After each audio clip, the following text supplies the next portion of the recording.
take that from Washington. Then, even if I were elected president, I would not take it. I'm not that guy. I'm not a coward. But I do believe that a good working relationship is essential for any president of Liberia, or that president will fail. You get bring her to go see to the mainland too. So the man wanted for you to go see on the web post. Yeah, he said I'm a join to go see to the web mainland too. They get money to the store, they will go take it from there. I said, my man, how many bars for the same lecture? And how can the people catch you now? The people. Before the man called me back, I was on the 18th. They more. The same man now. Yeah, the same man. The same man who want for you to go steal. Yeah, he called me on the 18th. Yeah. Now in the around about 8:30, the man called me. He said, "Oh, my man, I'll let you be there and call you back again." So that time you go to work? I go to work. You leave from your working place, you come to the man. Yeah, I'm from to my working area to Clarence to now go to the man. To go steal now? No, I'm not go steal. I go to yeah. How you question me? The thing you want for me to explain for you to understand, then you still questioning me, doubling the question. How many talk clear? Okay, let's go now. I beg you, sorry. I see. When they call you in the net now. When the man call me in the net, yeah. He asked me, say, how many of you are working to the area? I say, we are 3.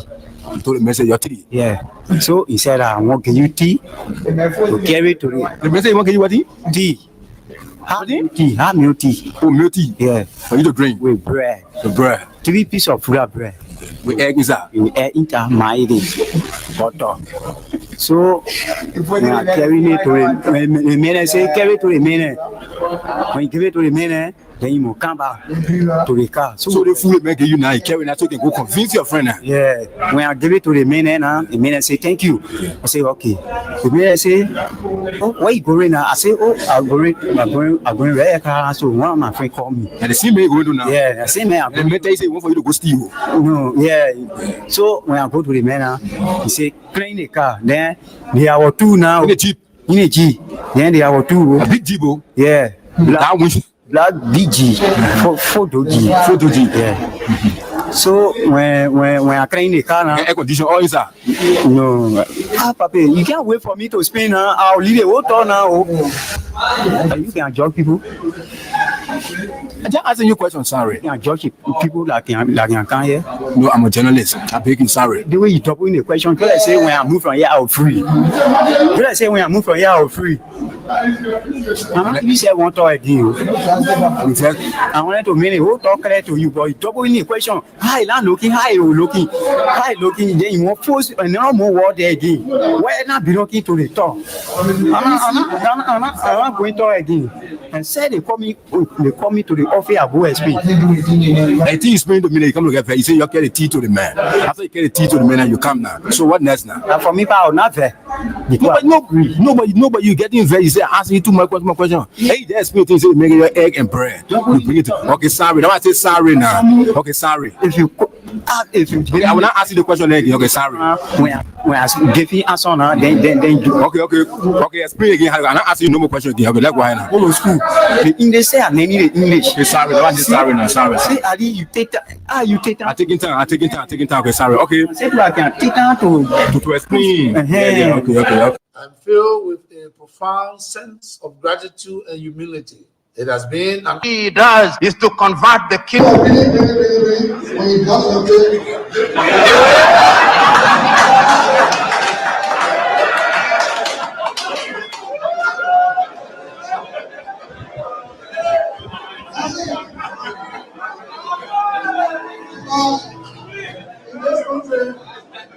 When you elect a clown and you think that he will be a king, what he does is to convert the kingdom into a circus. This is what we must deal with, and this is what we must say. Who do we elect into our public offices. Because, as I've said before, when you allow hyenas to take care of goats, why should you be surprised when the goats are eaten? This is the same. And Africa is only going to realize our potential in all areas when, by dint of choice, we enable and allow our best men and women to serve in different areas. I've heard it being said about Lee Kuan Yew in Singapore. I've heard it being suggested about Mahathir Mohamad in Malaysia. I've heard it being said about Japan. I've heard it being said about other countries. But there was a conscious decision on the part of those individuals and the followership. We always talk about leaders, but we never talk about the followers. The followers must also style up. Africans on average are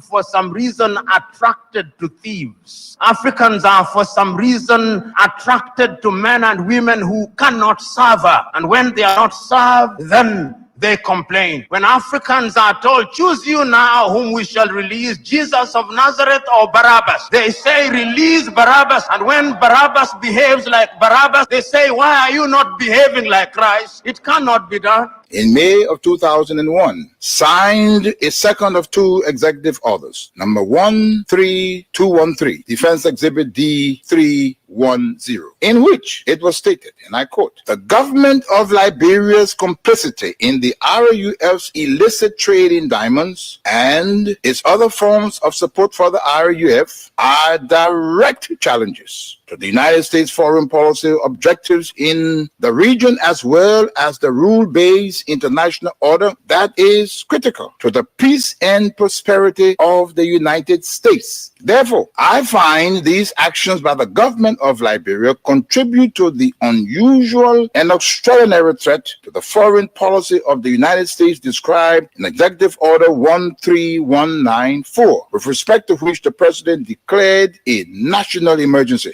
This executive order did not say the alleged complicity, it concluded the complicity. The conspiracy was born, all systems put into motion, and here I stand today. I never stood a chance. This is the broader contextual matrix that regrettably did not and still has not seen the light of day in these proceedings, despite the gallant efforts by the defense to unearth and reveal the contextual framework behind the charges against me. Now, with the two executive orders, the dogs were let out, so to speak. What followed was a dispatch of the attack pack led by Lieutenant Colonel David Crane, Defense Intelligence, 30 years, prosecutor. He, Crane, unlawfully unsealed the court's sealed indictment to his handlers, senior U.S. government officials at the U.S. Embassy in Freetown, and was never held to account. The rest of the operational team are Colonel Brandon Hollis, Defense Intelligence, CIA, U.S. Air Force, Senior Trial Counsel, and now prosecutor. James C. Johnson, U.S. Army expert, 20 years on conventional and special operations, Chief of Prosecutions for the SCSL. Alan White, 30 years, Defense Intelligence, recalled from retirement to head up investigations at the Special Court of Sierra Leone. Stephen J. Rapp came on board as chief prosecutor for a short time with experience from Capitol Hill, where he served with a U.S. Senate Judiciary Committee sometime before. It came as no surprise to me that as a reward of sorts for Stephen Rapp's diligence in the execution of U.S. foreign policy objectives through these ad hoc tribunals, he was appointed U.S. Ambassador at Large for War Crimes issues. In support of the contextual framework of politics, on February 8, 2006, Lieutenant Colonel David Crane, prosecutor, appeared before a U.S. Congress Subcommittee on Africa, Defense Exhibit D404, and spelled out in clear terms the decision taken in support of regime change in Liberia and what needed to happen to solidify that process. There was little mention, if any, in his testimony about Sierra Leone. And here is what he said. I posit that 5 years from now, when the international community is challenged by other crises, Taylor in Calabar, under the protection of Nigeria, will make his move.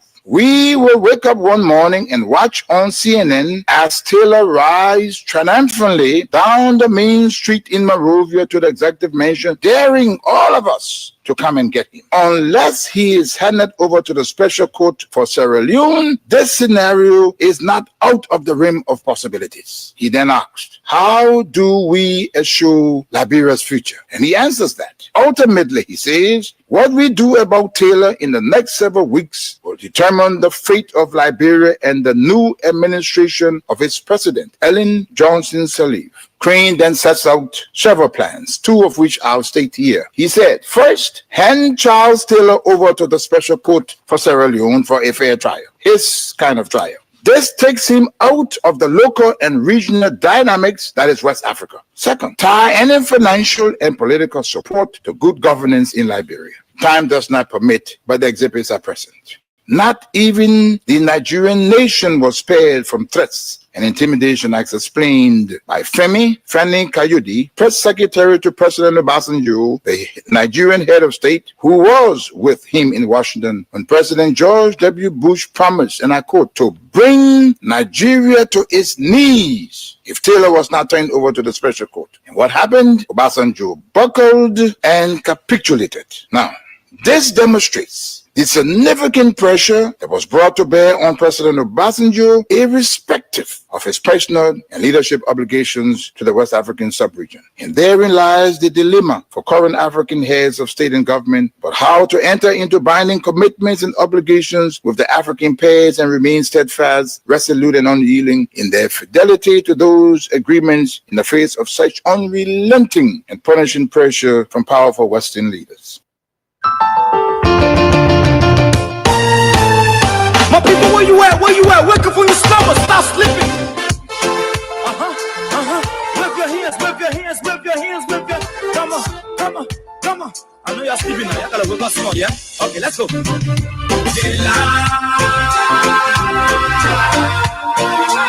people fool us. The people lie to us. The government betray us. They betray us so much. I said they lie. The people fool us, the people lie to us. The government betray us. They get lost, they get stiff. I said we tired with their lies. We tired with their promises that led us to all our damages. We tired with that speech they preach indeed, and now you need to deceive us. The thing we saw, it frustrates us. So why can't you lie? Why can't you speak? Why can't you allow the citizens to be? We just tell you that why we voted you. But you fool us, you screw us, you use us and later on abuse us. So why? The government should lie. Oh yes, why the government should lie? Too many questions are being asked by Takunji. It is not the critic who counts, not the man who points out how the strong man stumbles, or where the doer. The people fool us, the people lie to us, or where the doer of these who have done them better. No one to trust. The credit belongs to the man who is actually in the arena, Telling you, brother. whose face is marred by dust and sweat and blood, who strives valiantly, who errs, who comes short again and again, because there is no effort without error and shortcoming. But who does actually strive to do the deeds, who knows great enthusiasms, the great devotions, who spends himself in a worthy cause,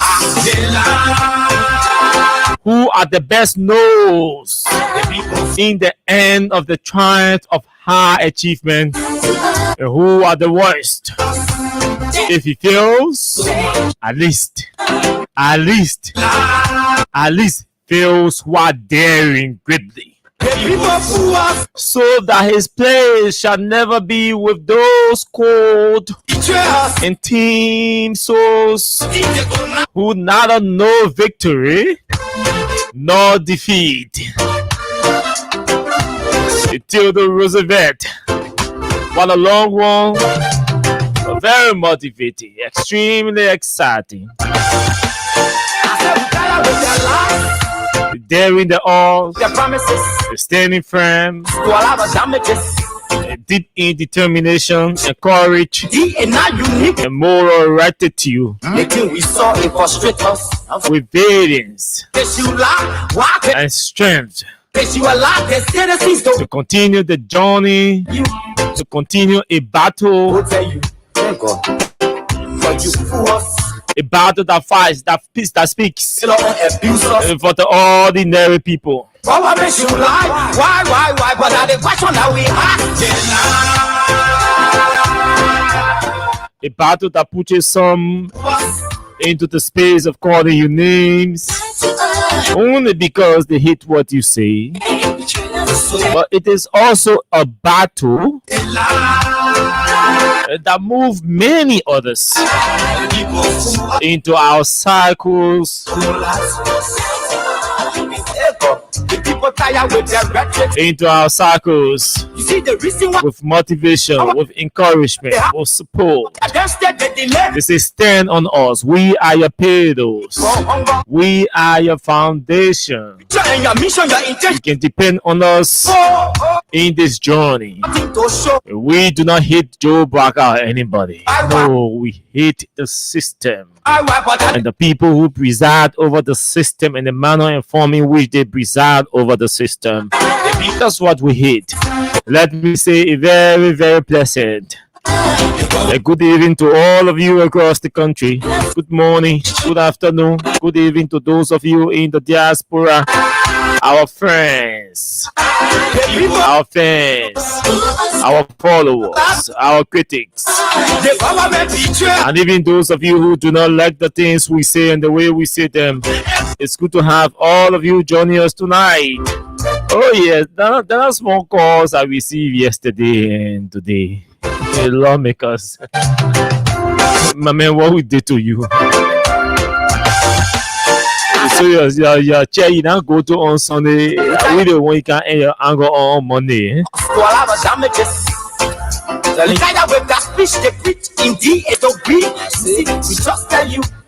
Anyway, your conversations were good about us.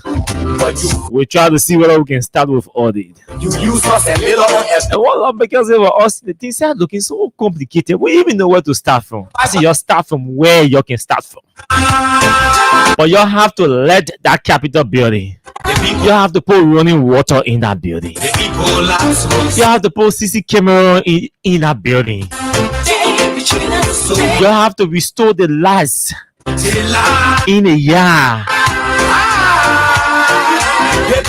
You have to get a standby generator and restore stable electricity to that building. That is the national legislature. Oh, most of you have been to the US. You see Congress. You go to Congress. You don't want to leave from there. The armies. Aroma. The scenery. And all of that. You don't want to leave. You take pictures and photos. You come back here. You posting pictures from Congress. You go to the Ghanaian parliament. You take pictures. You see as a tourism site. You come back to Liberia. You say to hell with the legislature. We're not putting current down there. No running water. No internet. No library. Whole Capitol building a library. So yes, we will talk this thing every day until we see light in that building. Until we hear that a stable generator or stable LDC or electricity has returned or has been restored. Until the staffers start to tell us that, hey, we have running water in this building now. It is stable. Judicial independence. President Braga suspends the head of the Moravia Consolidated School System.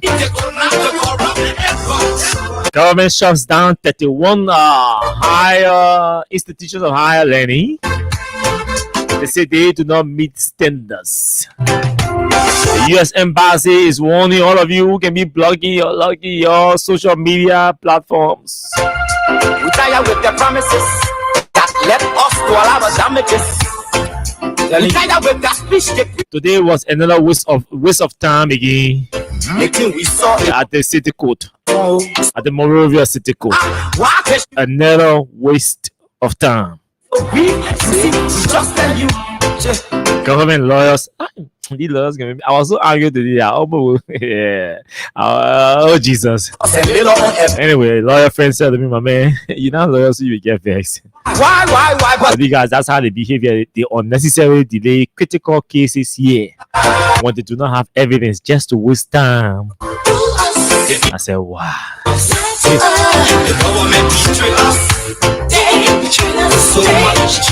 So yes, argument was heard today, beginning with state lawyers justifying why they believe that the bond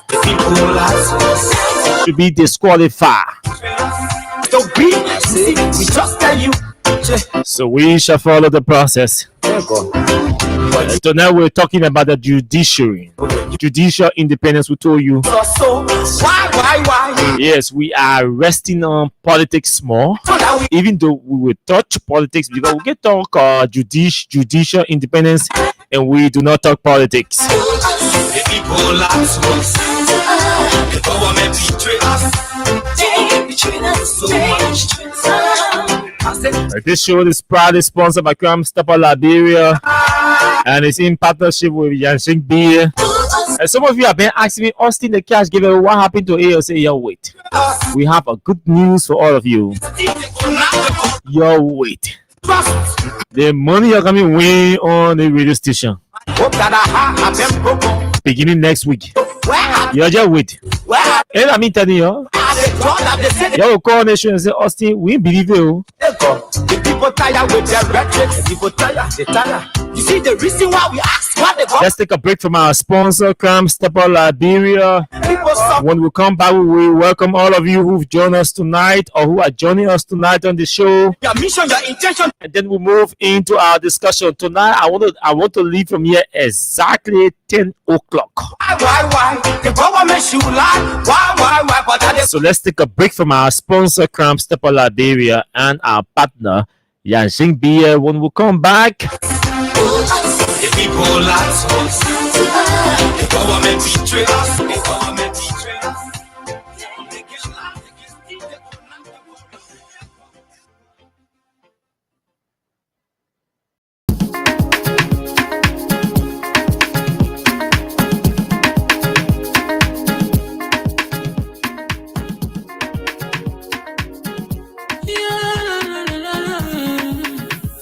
My musical.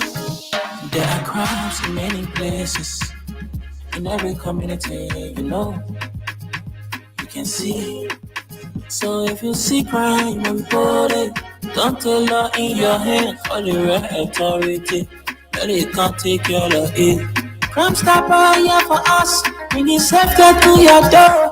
Whether you rich or you poor, if you see you must take it. I mean you check. Do it for your safety. If you see it, don't keep it. You must call to report it. Crime Stopper, the people bringing safety to your door. Crime Stopper, stopping crime and make it peace for them before. Crime Stopper Liberia, from the center to interior. Crime Stopper, keeping us safe, they're stopping crime. Crime Stopper, the people bringing safety to your door. Crime Stopper, stopping crime and make it peace for them before. Crime Stopper Liberia, from the center to interior. Crime Stopper, keeping us safe, they're stopping crime for all of us. Crime Stopper Liberia is your community crime fighting partner. Don't take the law into your own hands. Remember, if you see a crime, report it. This is a message from your own self, old man Sam Cyan. Crime Stopper, the people bringing safety to your door. Crime Stopper, stopping crime and make it peace for them before. Crime Stopper Liberia, from the center to interior. Keeping us safe, let's stopping crime. Crime Stopper, the people bringing safety to your door. Crime Stopper, stopping crime and make it peace for them before.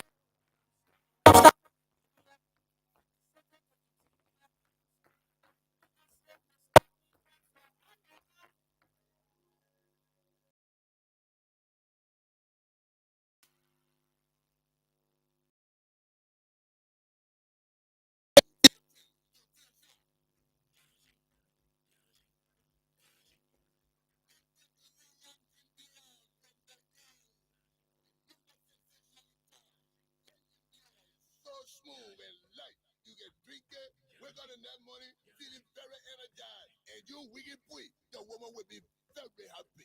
No headache, no eye spinning. And the Yanchin Pierre Bato, it got a special way again open. Nobody will ever use you for the opener again.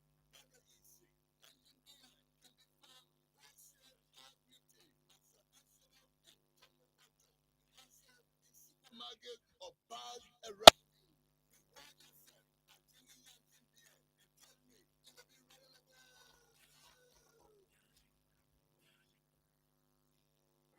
Okay. Drink yourself Yanshin beer and you'll be ready to go. I don't know what kind of go he's talking about. But let's welcome all of you who've joined us tonight on the show and see what we can do that swiftly and run into our discussion. Edwin, welcome to the show. Odell Gibson, the pre-birthday woman. Odell celebrates her birthday on Saturday, this coming Saturday. So all of you who are followers of the show, all of you are regular commenters on our live. Let's extend our pre-birthday. Don't forget to wish her happy birthday on the weekend. So happy pre-birthday to you, Odell Gibson. Otto Muya Sharif, James Lamy Mohammed. Welcome all of you to the show tonight. Arthur, Agatha Glasgow, CDC Pape, Success Keita. Welcome Emmanuel P, Emmanuel Bro, Musa Sharif, Shedrack Flomo, JD Williams. Welcome to the show. Jeremiah Fa, Councilor Chokon, Gasumu, Kindness Candy. Welcome all of you to the show. Nehemiah Snares, Saturdays. Welcome to the show. Asta Miller. I said for some reason, some of you your last names don't show because the way software is, built. Yeah, the space like small, so your names don't show. Most of you. So we sorry for that. Samuel Lad Cooper, Abdullah Dukle, but at times the names can show, at times they don't show. Abdullah Dukle, welcome all of you to the show. Mick Freeman, J. Augustus Help, Alex Brown, welcome all of you to the show tonight. It's good to have all of you joining us tonight as we talk on the real issues. So I want to start on a soft note. I want to play you something. Okay, let me adjust the mic. I want to play you something, and I came across this day. Okay, so let's start on this note. I know some of you may have followed the situation between Gary, those two young gentlemen. What has touched me is the fact that the two of them can come together within the space of 48 hours, to mend things and embrace each other and let go the agony or the pains that they both felt. And so I think it worth featuring or mentioning that on the show tonight. Imagine these ordinary people can reconcile their differences within 48 hours. And our leaders can go for 6 years, 12 years, some decades without reconciling only because of political difference.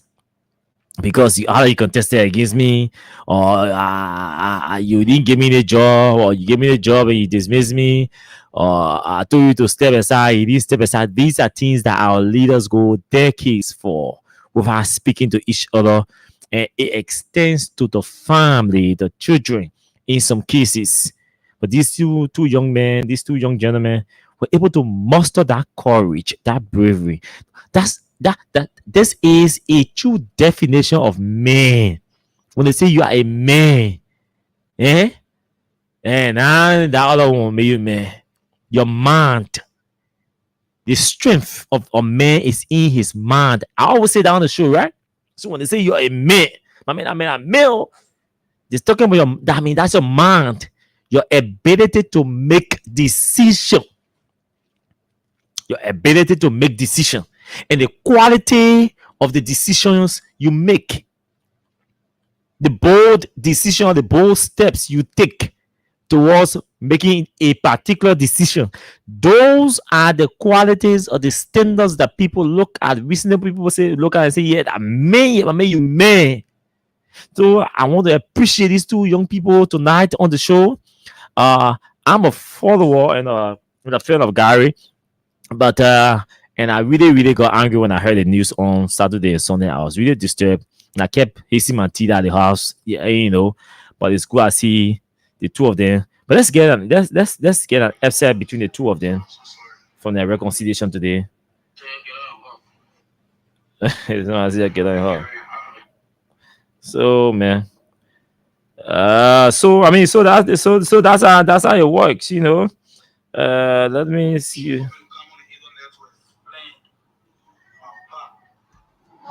Between me and Gary, I just want to tell you that the devil way between me and the devil, because I was not expecting. That's the voice of the victim. The victim said that the work of the devil. He didn't expect it. He didn't expect that from Gary and all of that. But he did what he did. So I don't have much to say. You already know me. I don't let talking plenty. I want to let you talk on my blog. I don't let talking even on camera. So today, they post my morning, all here, my friends, my supporters in and out of Liberia. I'm so grateful to be here to kind of reconcile with my brother Tango. I'm so sorry for whatever happened between us. That was not my intention. Okay. But in the industry, we have a long way to go. Things happen for a reason. Maybe for us to be more close. So I'm so sorry. They say get on hook. They get on hook, get on hook, get on hook, get on hook, get on hook. So family wants to thank you. They want to thank you for following. So that's it. And they did not hesitate on the instruction to get up and hawk. That's how gentlemen be. Look, this is a symbol of a good gentleman. And I think our leaders should take heed from these young gentlemen. So let's move on to other issues. The U.S. Embassy, I know it may sound funny to some. Like I see some folks are making mockery out of it on Facebook, but I think it is serious. And the U.S. Embassy posted today, I think about 3 or 4 hours ago. Quite interesting. This is what the U.S. Embassy posted. They said every visa adjudication is a national security decision. For those of you who are craving U.S. visa, this is what the U.S. Embassy posted. The U.S. Embassy near Liberia posted on her social media page today, her Facebook page. She said every visa adjudication is a national security decision. Effective immediately, all individuals applying for an F, M, and J non-immigrant visa are requested to adjust the privacy settings on all of their personal social media accounts to public. Adjust it to public. All your privacy in your phone, your accounts, adjust it to public to facilitate vetting necessary to establish their identity and admissibility to the United States. If you apply for visa or you go and apply for visa and you get your social media handles or your social media accounts like Facebook, you get it on privacy. Nobody can go on your page to view your profile. Nobody can review your profile. Nobody can see your pictures. The U.S. Embassy is saying they use that. They do that to do physical verification.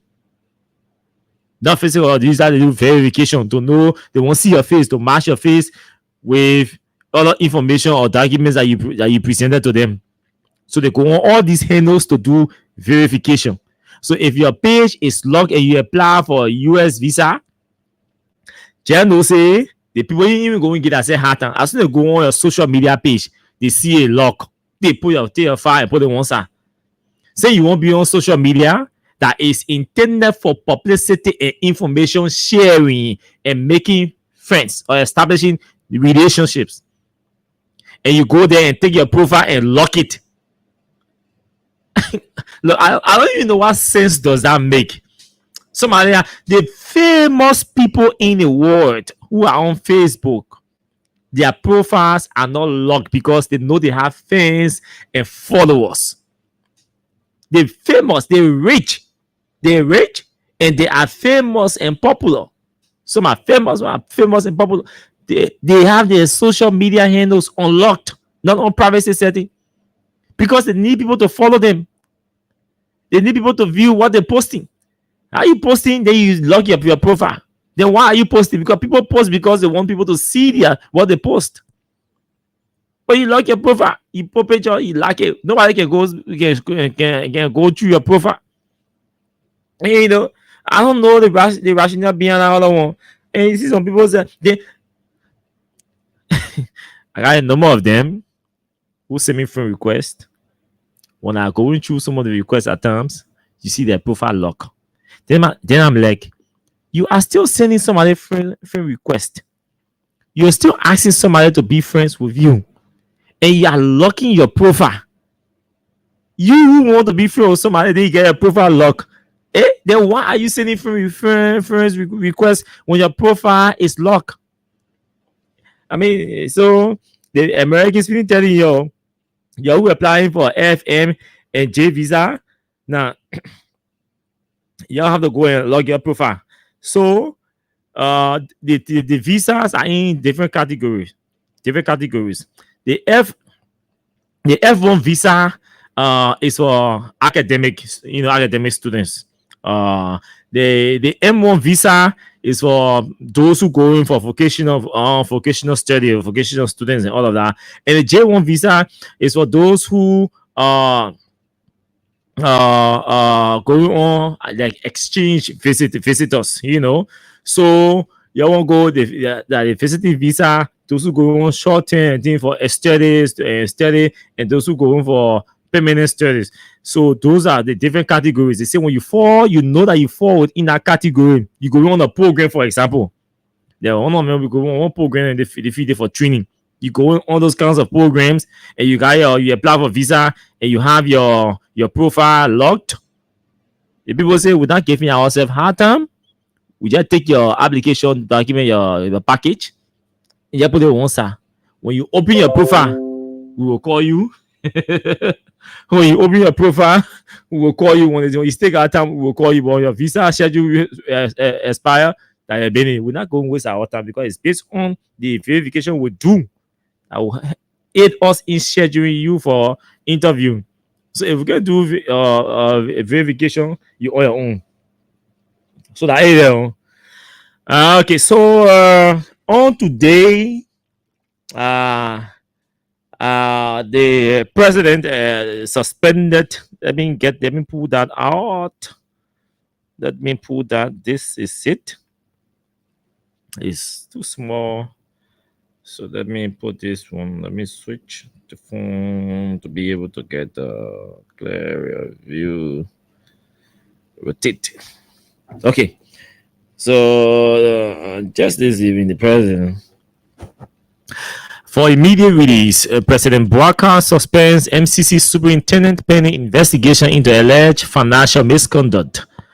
Executive Marshal Monrovia President Joseph Yilman Bouaka Sr. has suspended Mr. James A.S. Momo, superintendent of the Monrovia Consolidated School System, the MCSS, with immediate effect and without pay, pending the conclusion of a full and impartial investigation into allegations of administrative and financial misconduct.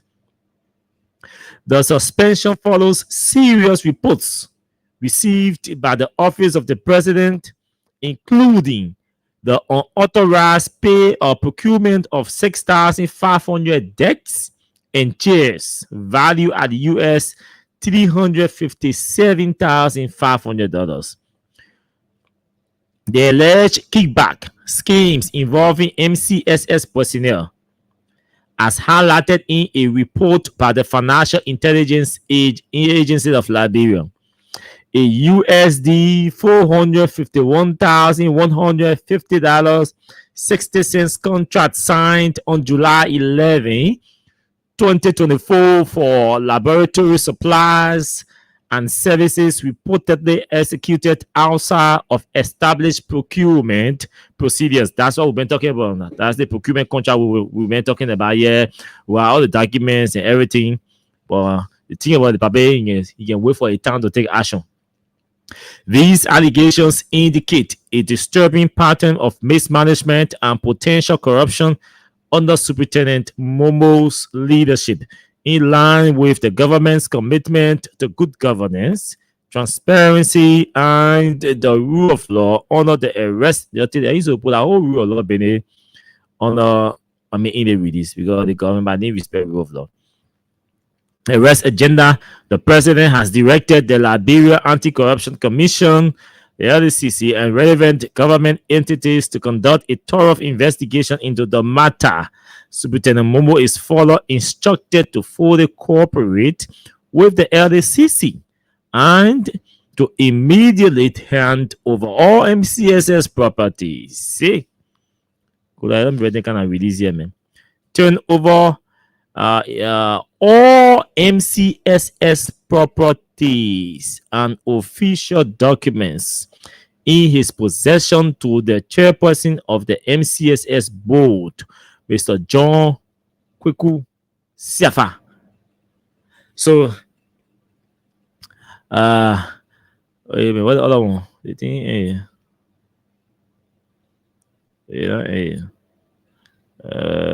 okay, yeah, the other one. Yeah.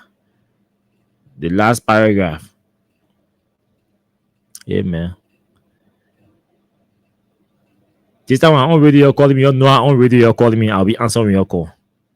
I will not cancel the call again. The government of Liberia remains resolute in protecting the integrity of public institutions and ensuring that those entrusted with public service are held to the highest standards of accountability and ethical conduct. And it sounds bakula. So,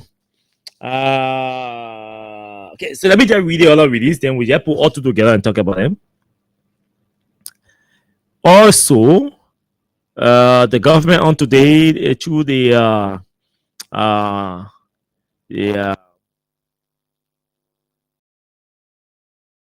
Institution of Higher Learning released a list of 31 schools that they say are not in compliance with their standards.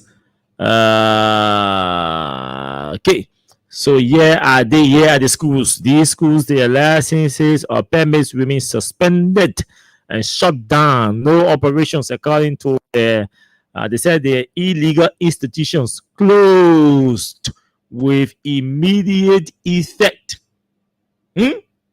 Illegal institutions closed with immediate effect. Number one, some of the schools I have never heard in my life before. Yeah.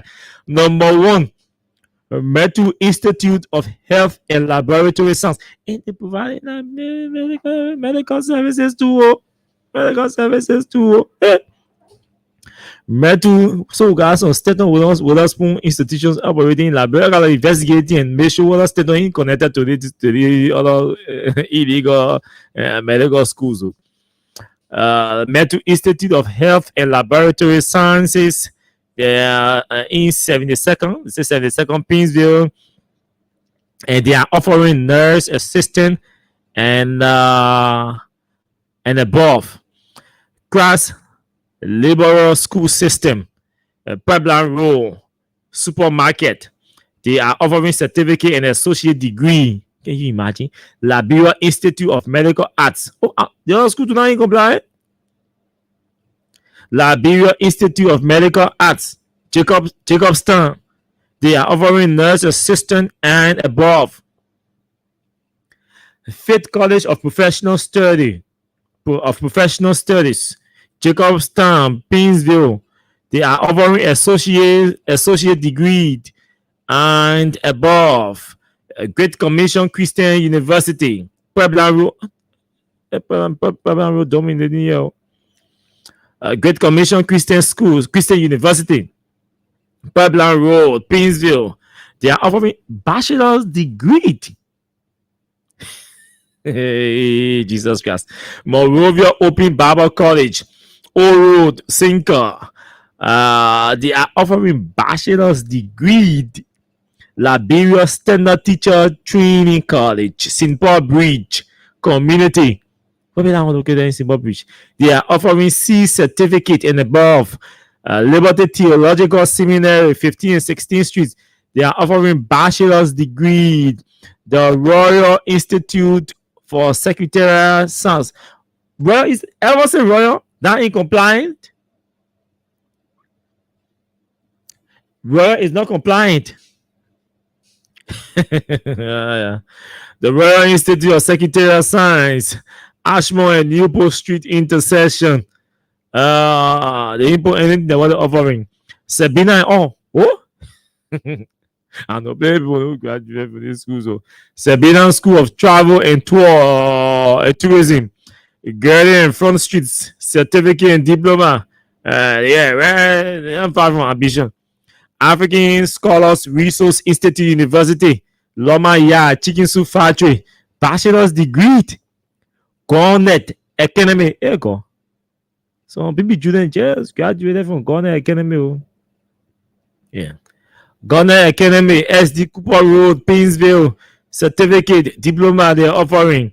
Lemon V School of Health Assistant, USTC Community, Nurse Assistant they're offering. Professional Journalism School of Liberia. They're offering they're around the moon, Morning Star, Compound, GSA Road. They're offering diploma certificate. Blessed Hope School of Biblical Studies, Harvest Baptist Church Compound. They're offering bachelor's degree. Divine Airline School of Management Studies. They're in Dupont Road. They're offering certificate and diploma. Excellence School of Health Science. Bethesda AG Church Compound, they're offering document as nurse assistant. Ken Institute of Professional Studies, 72nd SKT Boulevard, certificate diploma, University associated with Christian, Universal Associated Christian College, 72nd again. So they just carry all the schools on us out. A hiding place on it. 72nd Community Associate's Degree and above. Restoration College International, Newtown, Associate's Degree and above. Elizabeth Medical Institute of Health Sciences, Mount Barclay, Chinese Farm. Dima United, Associate's Degree and above. Concern Youth School of Health Sciences, Seyo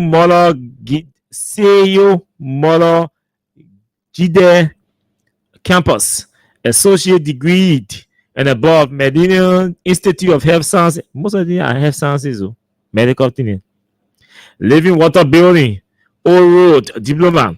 Liberia Academy of Medical Technology, associate degree. You see the only associate degree to PhD. Asida Christian College, Kanta, associate degree, associate bachelor and bachelor degrees. Elevation School of Technology, Big Tree Building, behind LBDR, certificate diploma, Elizabeth Medical Health Center, Chinese Farm, Nurse Assistant, Vision Art Institute, Capital Bypass, diploma above, Christopolis College, Warehouseton Compound, associate degree, New Dimension Theological Seminary, St. Peter High School, Balanceville, associate and bachelor's degree, Humanity First, Amandia Vocational College, 21st Street Sinker certificate. And there are other schools also that are highlighted. But we'll have to save time, so we'll move on. Like the University of Liberia, the Commission on Higher Education has given other schools 1 year to adjust and ensure that they meet best standards. And guess what? The University of Liberia is on the list of schools that are giving a year to adjust and be in full compliance. That's a disgrace. It's not a good news that the country Commission on Higher Education will say the state-run university is not in compliance with the standards or the requirements. It's not good for those of you who are taking degrees from the UL and want to go outside to study. That alone has devalued your degree. It's devalued your degree. And they say they give you 1 year grace period. UL 1 year grace period. If you can upgrade, it means you too will be banned or suspended or closed or shut down for operating. UL, the state-run university. Thank God our government, the government. So that's it, folks. And now, now, you see, our president, and I will start by saying, we have always urged what I'm hearing about this MCSS, man. It is scary, folks. I'm receiving information that the president's office was notified and that folks from the anti-corruption sector do not have access to the president. Every time they attempt to have access to the president, they are being denied. When folks from the LCC go or try to go around the executive mansion, they are drilled. When folks from the GSC try to move around the executive mansion, they are drilled. When they send communication or they send document to the president's office or provide updates to the president's office, they sit in the president's office and decide what he sees. And the news I'm receiving is disgraceful. How the president got to know about this James Momo man from MCC, it is disgraceful. Remember, we came here and told you all that the people at the president's house, in the president's protocol, people, including that other man from EPS, they all sat there and agreed and decided to stop Joe Biden from listening to radio and from reading newspapers, especially these critical newspapers. And they thought they were doing harm to us, who they consider to be critical.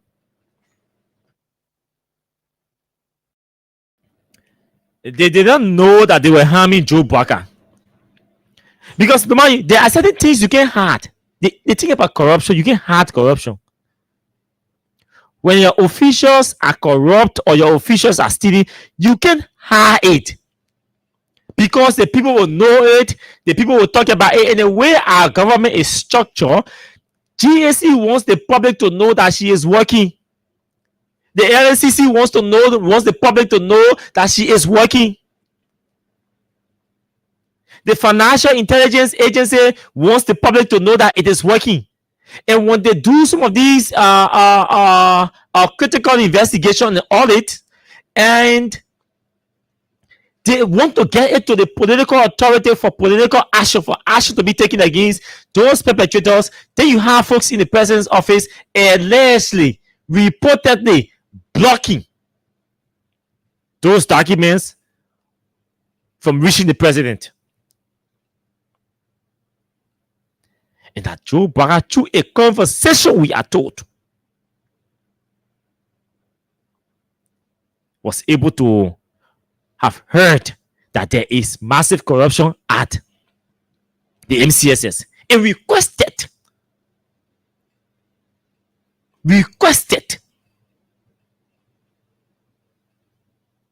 anything relating to that information. And the folks in the president's office were compelled to inform me that there are these reports available. One of the most corrupt group of people in this country are the people who work in the president's office. They are vulnerable to bribe. They willingly take bribes to perform their jobs. They take bribes to deny the president access to sensitive documents. And imagine if some of us were not talking. Imagine if that individual did not have access, because apparently that individual did not even go to say, oh, no man, I just can't sleep. Or in passing, they're having a conversation and it came up.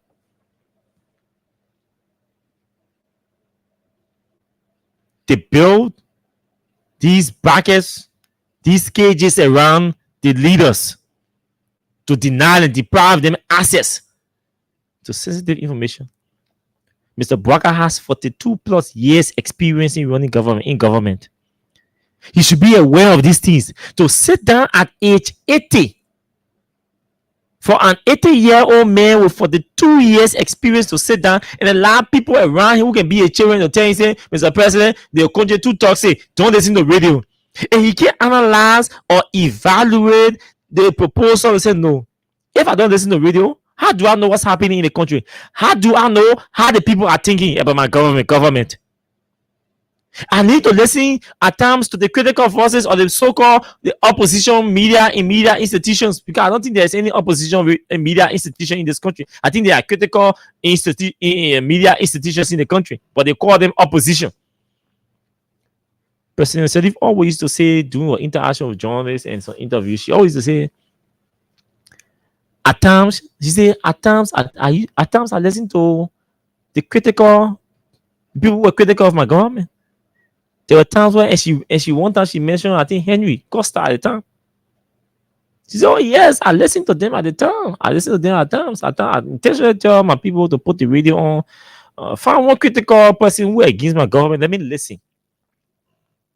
Because person said, and she said, asked her why. She said, I think it was Larry Brobler who did that interview with her, or it was David Coty or somebody. She said, yes, because at times as the leader, people have a tendency of not wanting you to get angry. So two things. Either they intentionally don't want you, they want to protect their interest in government, so they might decide to hide information from you as a leader. But if you listen to radio, these critical people, they are brave. They will say anything they want to say, anything on their mind. So if you listen to them at times, you'll be able to take the good one from there, or you will be able to separate the facts from the fiction, right? Yeah. So I listen to them. And when I hear some things, the sector involves, I will call the head of the entity and ask them some critical questions. If I'm not satisfied with the explanation, I will call for an investigation. If the investigation is not strong enough to warrant suspension or dismissal or any administrative action, I let it be. If it's strong enough to warrant administrative action, I take administrative action. Except when I decide not to do anything. So at least she used to listen to radio and critical voices in the country. That's why Eddie, at that age, Eddie knew what was happening around her. And Eddie was making that decision for herself. Nobody was making that decision for her. Eddie was making those decisions for herself. Eddie was telling herself, people, put the radio on Voice FM. At the time, let me hear what that boy has to say this morning. Put the radio station on the other this other place. Let's hear what the people talking here. Because she wanted to know. She knows how critical governance can be. And so she wanted to know, she wanted to be aware of what's happening around her. And she knows that people in her office will not tell her everything. Some of them will even cheat corrupt officials because they are their friends. People will go in her office and say, "My man, let me see the Jivo. When I see the Jivo motor, everything. You know, these things happen in the executive mansion. So a president is supposed to be aware. And like I said last night, the greatest problem for Mr. Bwaka and the greatest challenge for him, and this is what damaging his government. The greatest challenge is that he's not aware of what's happening around him. And there should be no excuse given for why Mr. Bwaka is not aware about what's happening around him, because he is the most experienced public servant in the country who is now seated at the top of leadership, the presidency. So there should be no excuse, no justification why Mr. Bwaka is not on top of his game. That somebody has to go tell you, Mr. President, but other people here wasn't here before you request other people and take action. All the crying will cry around here. We publish documents. I still got a document in my bed here. The whole document in my bed. That procurement contract he mentioned in 2014, the whole procurement contract here in my bed here. They didn't meet the PPCC requirement. Far from compliance. From PPCC compliance. And that thing drag. We're talking about Sekou Doumbé today. Mr. Bwaka talking about integrity in public service. Yes, Sekou Doumbé. They want nobody. You see the whole country, nobody talking now because everybody more full. The only Chinese man that they were depending on, the Chinese man has held a press conference and say, no, Sekou Doumbé also duped me. He misled me into issuing a rate or an indictment against that Chinese man, Yang Dong, when in fact the purpose of me going to China, to Liberia, was on Sekou's invitation. Now knowing he took me to law firm, he go get lawsuit against my friend, my business partner, when I did not even tell him to do so. That I had to come back to China before I read in the newspaper that I had sued my own business partner. Which was not the reason I went there. I can't speak English. I can't understand English. So Sekou just told me, come to Monrovia. I went there and came into the law firm.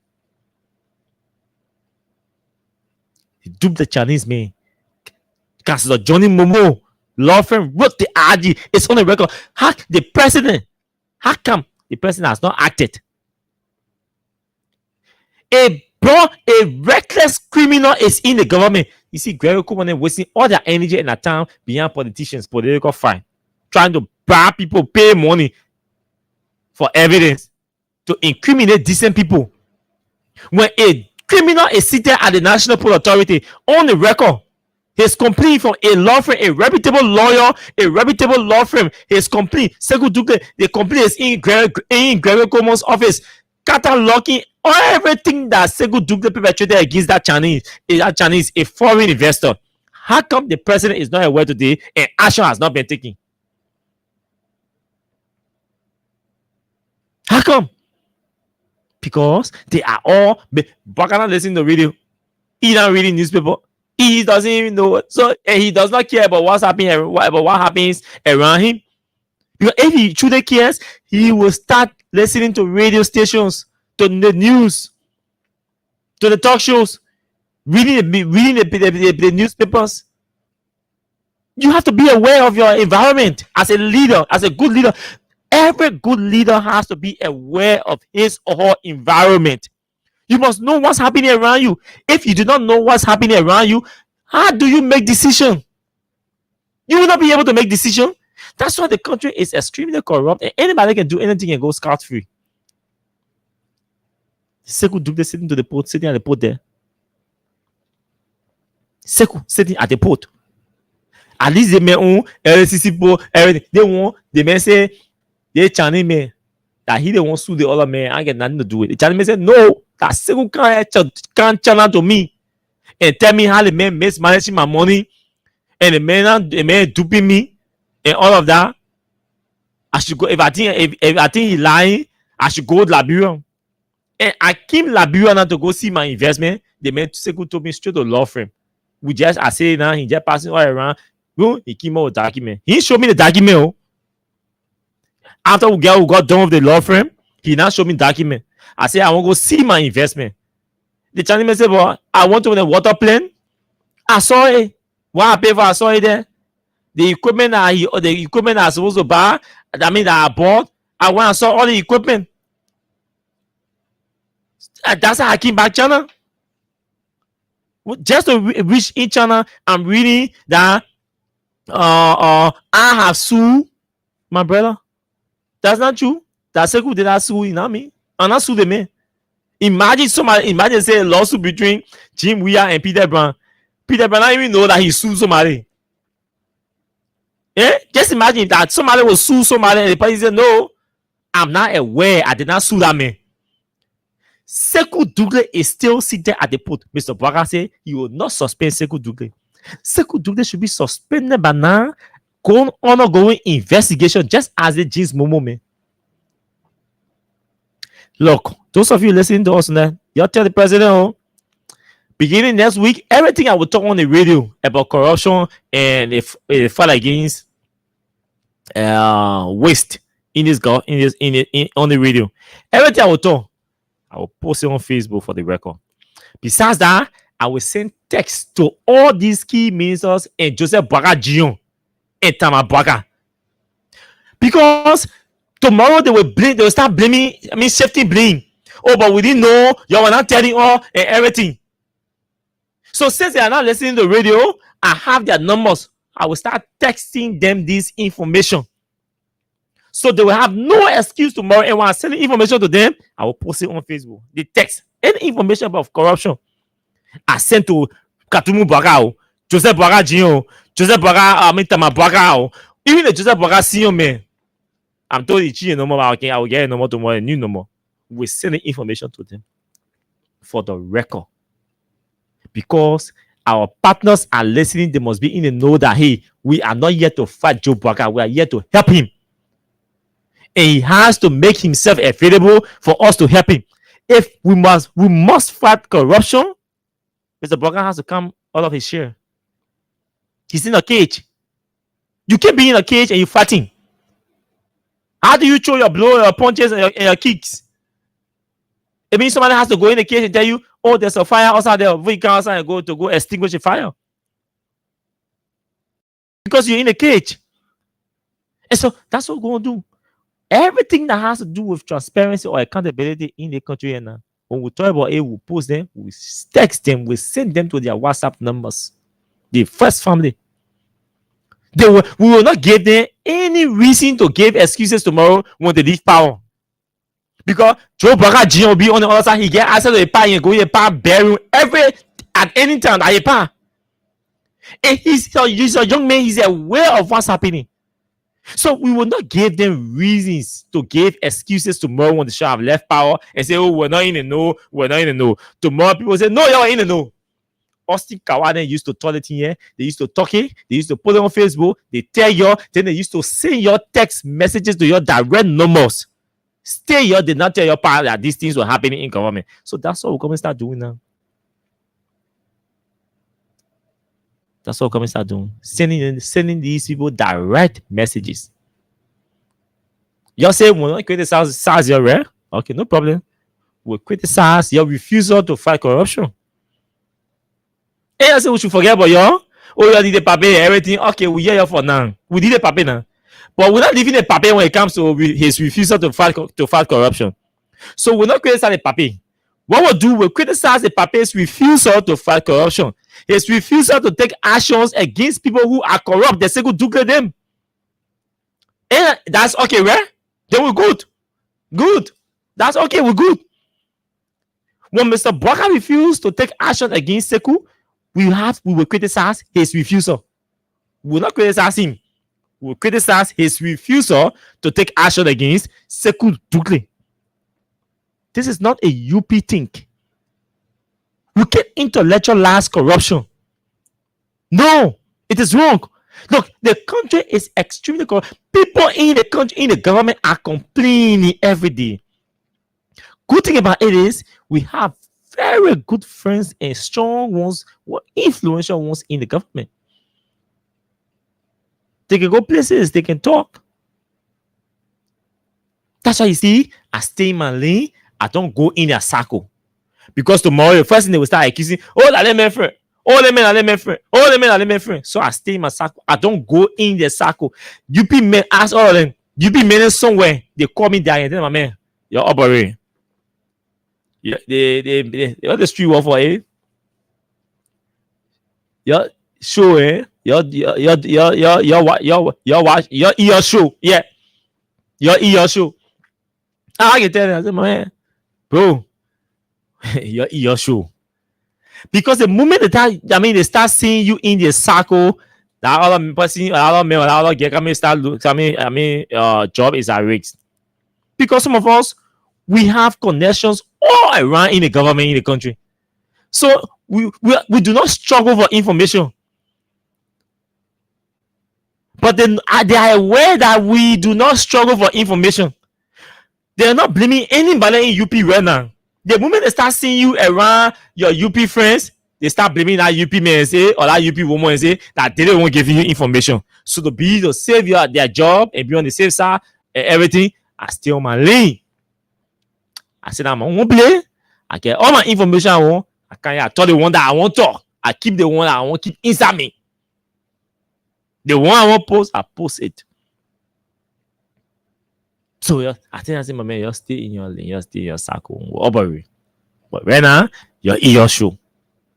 Because the country is corrupt, the people are complaining, and the people who are complaining that the system is corrupt, the government is corrupt, are not the ordinary employees in the ministries. People at the top are the ones. That's why read my lips. I'm not saying you some.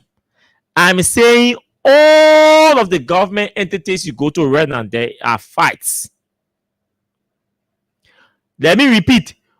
All of the government entities you go to right now, there are fights between heads of entities and either all or one or a few of their deputies.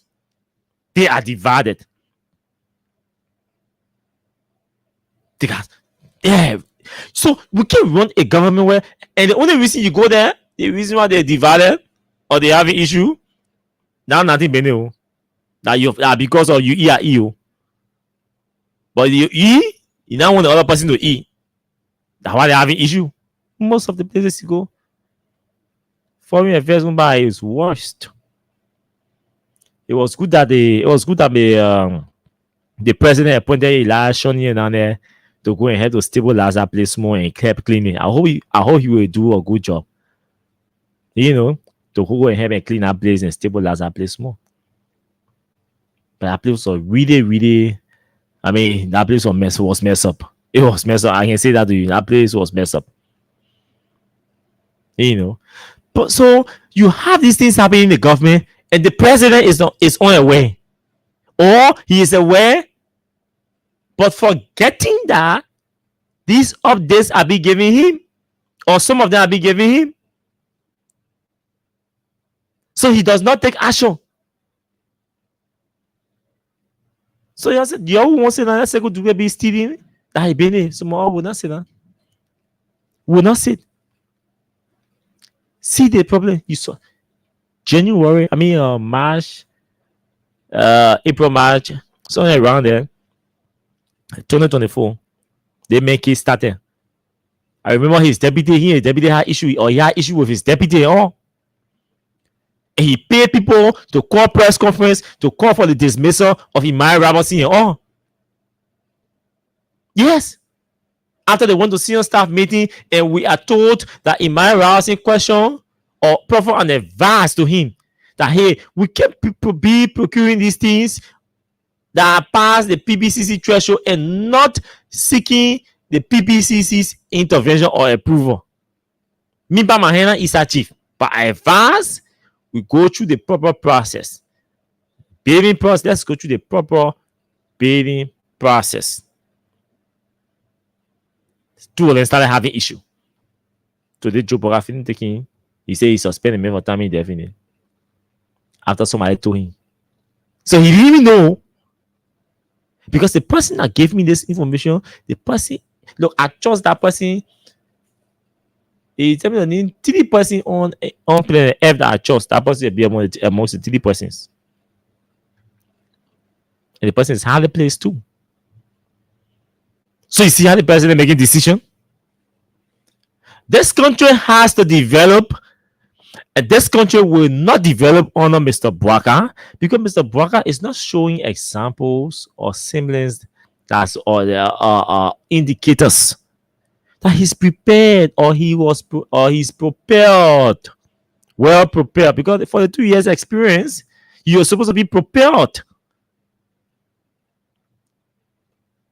And I don't know, So I mean, hey, we have to take the bull by the horn. We should not give up. Oh. We've reached almost in the middle of this thing. 2025 is finished. What is happening now is that we're just wrapping up. We are going to the 3rd year, and we are still having conversation about the increase in the fight against, the increase in corruption. We are going to the 3rd year. We should be having conversation about decline in corruption. We should be having conversation about employment rate increasing and unemployment rate decreasing. We should be having conversation about stable electricity and expansion. Its expansion, including roads and other infrastructures. We're going to the 3rd year.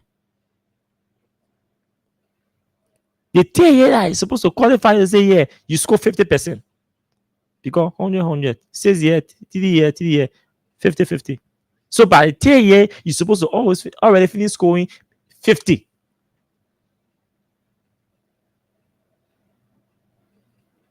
And we're still having conversation about government officials corrupting the system, and nothing is happening to them.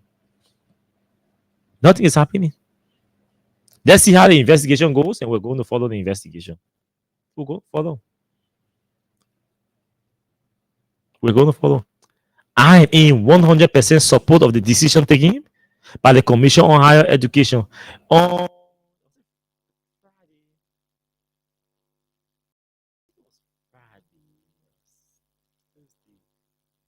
Friday,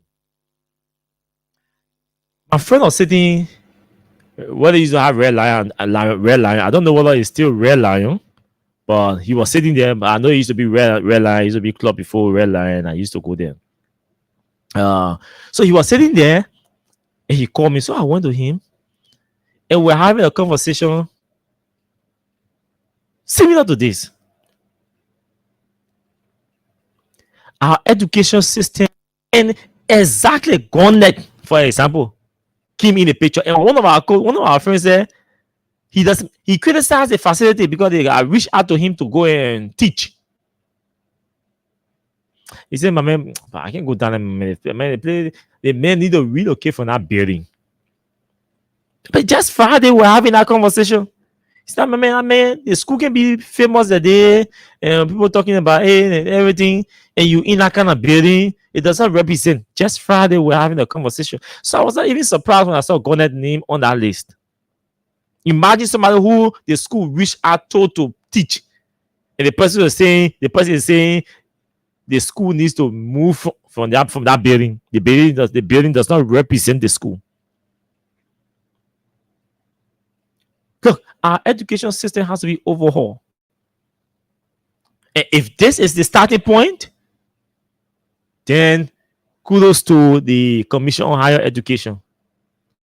I hope the Ministry of Education will not come again and say, no, you're overstepping your bounds. I hope the decision, it will not be like the identification card thing. So I hope the Commission on Higher Education, the proper consultation with stakeholders, including the Ministry of Education and other institutions of higher learning. I hope you take proper consultations, you have proper meetings, you take proper evaluation, vetting, and everything, conclude your stakeholder engagement or your stakeholders engagements, and then you reach a decision to shut down these institutions. And also do a list or release a list of institutions that are given 1 year to adjust and make sure they're in full compliance with the with the Commission on Higher Education, because we don't want a scenario again where tomorrow after 2-3 weeks we'll come back again here say, oh, the government or the Ministry of Education has lifted the ban on these schools that are shut down. There becomes an issue between the Commission on Higher Education and the Ministry of Education.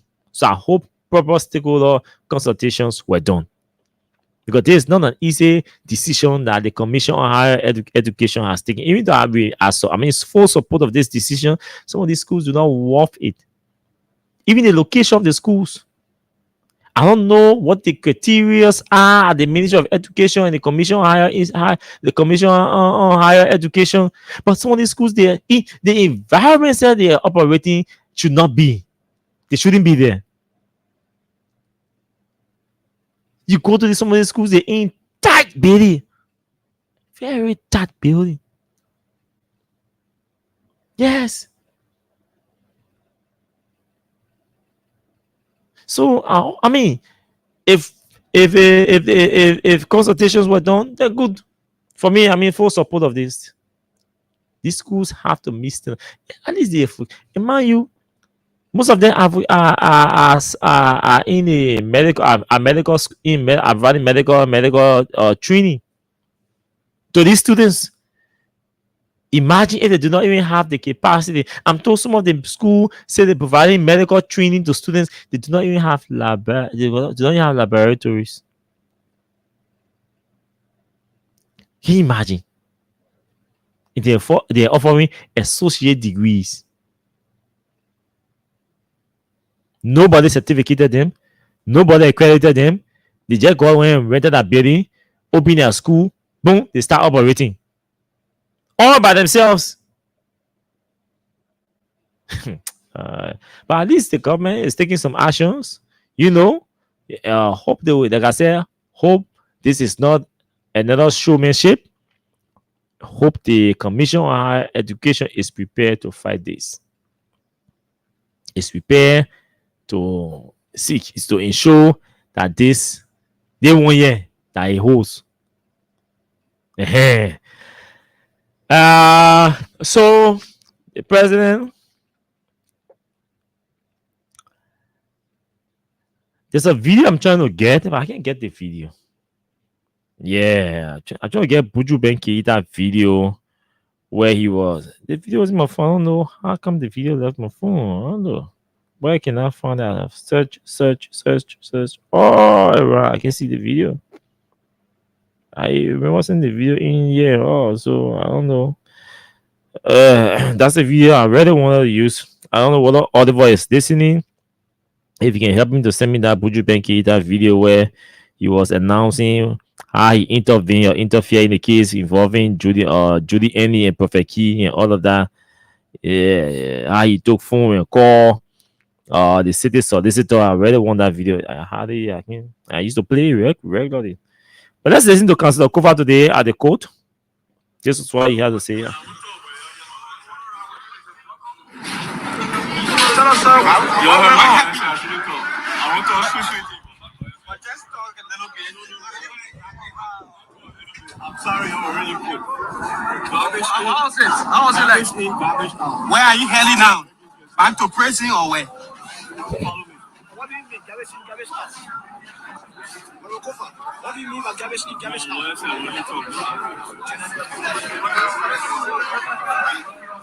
I want to talk, but tell us, sir. I want to switch with you, but just talk a little bit. I'm sorry, I'm already good. How was it? How was it like? Where are you heading now? Back to prison or where? What do you mean, garbage out? What do you mean by garbage out? So his lawyer say he shouldn't talk, but he won't talk. You know, cool man. I say something. Garbage in, garbage out. Those of us who went to formal computer schools, I'm sure we know what that means. If you went to computer school, your instructor did not tell you garbage in, garbage out. Tell you what, especially when you're doing Microsoft Word, then it means you didn't.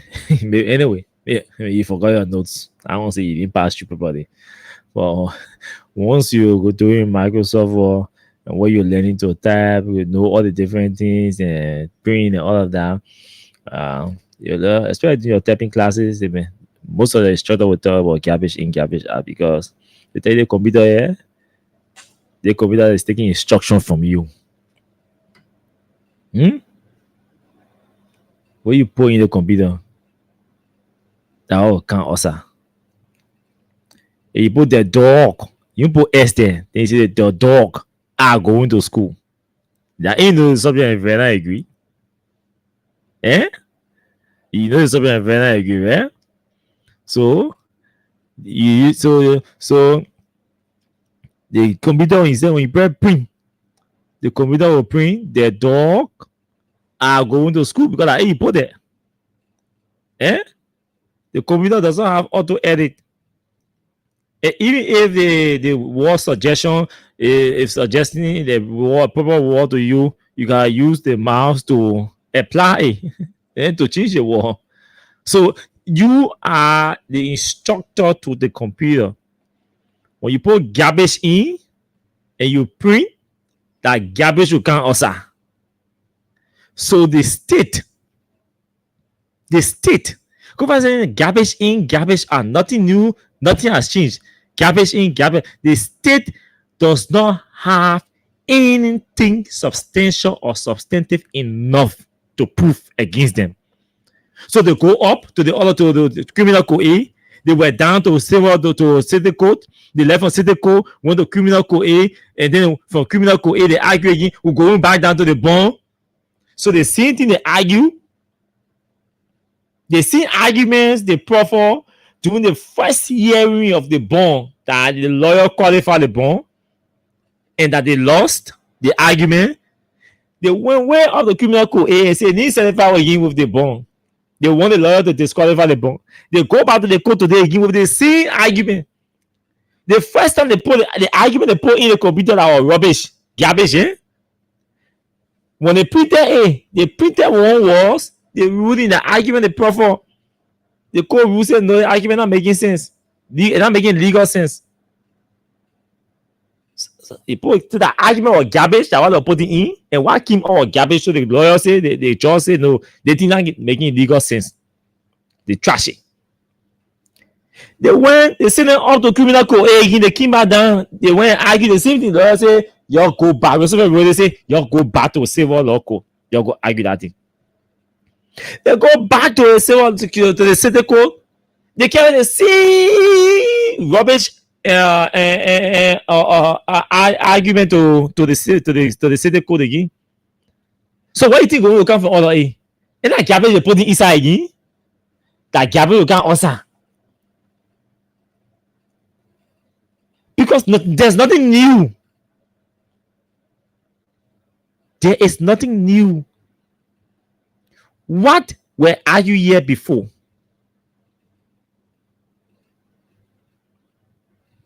Or what were not argued here before?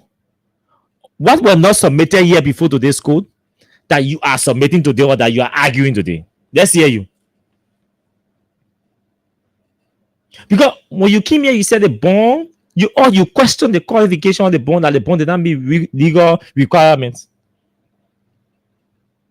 And you went through, you provided an argument with what you call evidence submitted during the preliminary hearings. You came and argue. Everything he brought could not suffice legally. So we qualify the bond.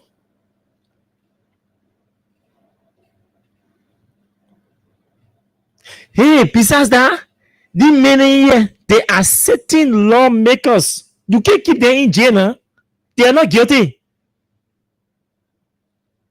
And a lawyer said to me, Austin, if I were a judge sitting down there, I do not even need a surety bond for these lawmakers. Maybe I will need a for the other people in jail. He said, if I was sitting as a judge, I would not need. He said, I would not want to. I would not ask for a and everything, which is part of the judicial process. But he said, I would not need a surety bond for sitting lawmakers that are being tried. Because they are certain lawmakers, they have 6 years jobs, they have families here, they have property, they have investment here. None of these lawmakers always will get up, run away and go sit down in America or Europe to go because he not break up the building. Eh? That's a lawyer's wisdom. He said they may come into the court because he not break capital building. He said he brain it. He said he not know anything about it. That's why he come here for. He not run away. So to run away will it be worse for him? Besides that, the possibility of somebody like Fonati or Dixie Sipo or Abu Kamara leaving their job here and their investment and a family here to run away to go sit down in another country because of one political allegation against them that they bring capital building. The lawyer say the possibility of these guys running away is like tiny. He said, I will not even assume that they will be thinking about leaving the country or running away. Maybe they have to go for walk up ball, or they won't go chill small, or they won't go rest small, and they will come back. He said, that's the morality of the court. That's the integrity of the court. He said, that's the wisdom of a decent court. He said, so what the guys are doing here, they are only buying time. They're wasting time. They're wasting time because no serious lawyer or judge will sit down here and say, send these lawmakers to jail because that bond and me legal requirement. The only argument he bring is these lawmakers born. He said, at least a minute can we areas of born for those other guys, areas who say and thing. I say, oh, that point me because he say, yeah, okay, let's go through the argument. They even expand the debate. We might even be pushed to ask some questions. Yeah, where all the kind of thing. But me and pass. Because the people, the lawmakers are accused of facilitating. They are accused of sponsoring those guys to bring capital building. So in essence, the actual or real perpetrator are the people who we have in our custody because our state, our police, they have investigated and said they have evidence that those guys are the ones who actually perpetrated. They are the ones who use the gasoline or the explosive. They burn the building. What KAWAH and Sipone are accused of doing, they are accused of giving them money and holding conversation with them and giving them approval and everything to go and do it. So they are accomplices to the crime. So what kind of serious judge will have the alleged perpetrator, the actual alleged perpetrator in his custody and start chasing lawmakers who got 6 years job with huge investment in and outside Liberia and serious connection? And start chasing them to start talking about born qualified, born unqualified. He said, I mean, it's unthinkable. So I said, but if you were sitting in that position, what would you do? He said, I was not going to put them in, I was not going to send them in a service. He said, oh, you know me, a Liberty Party, man? I said, yeah.